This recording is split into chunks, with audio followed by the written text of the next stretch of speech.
Well, it's time now for our roundup of what's making the international newspapers this Friday in our press review with our press reviewer, Nicholas Rushworth. Hello, Nicholas. Hi, Lorna. Right, so one big topic dominating the international press today, of course, and that's that bid for statehood by the Palestinians coming up at the UN later this Friday. So what are the papers all saying about that?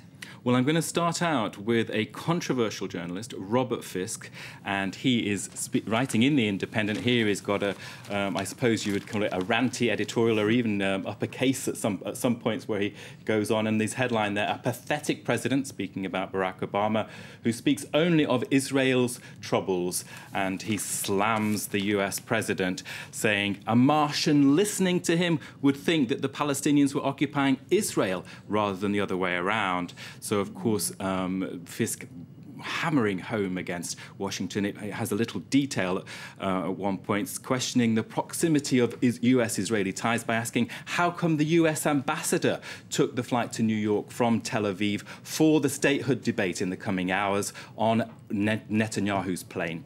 Some interesting details coming out there. I turn to another paper, the Gulf News in Bahrain. It's headlining, US veto at UN will kill all hopes of peace. It says it should be clear that the Palestinians already have a state and have done so for many years. The issue isn't statehood but recognition. And it argues the US, when it came into being, didn't ask anybody's permission to reject British overlords. Washington's total lack of commitment to the peace process is one of the worst disappointments of the Obama administration. Turning to the International Herald Tribune, we've got a cartoon which grabbed my eye. Mahmoud Abbas there telling Obama, we should give up and not fight. What kind of policy is that? Obama replies forlornly, well, it's my own. OK, now, what about the Israeli press? What are they saying about all this? Perhaps some different opinions there. It's filling up the Jerusalem Post, for example, which on its back page has a column by Caroline Glick. She describes events now as surreal, a sort of OK Corral in which the world is expecting a winner and a loser. She argues, in fact, that now for Israel, there is no scenario in which Tel Aviv can win. She says the Netanyahu government is refusing to consider a strategy for victory outside the hostile confines of the United Nations. And she adds that if there is no quick US veto, it could be even worse for Israel in terms of a long drawn-out period of deliberation. She says that will hang over Israel's head like a sword of Damocles.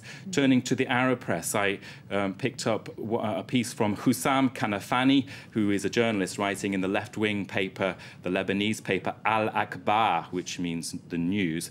Now, he says that the move by Abbas pressures Israel to resume peace talks. However, he says it is a trap. There will be a US rejection on the one side and then failure on the other side, and that could spark a third intifada. There are obviously demonstrations going on.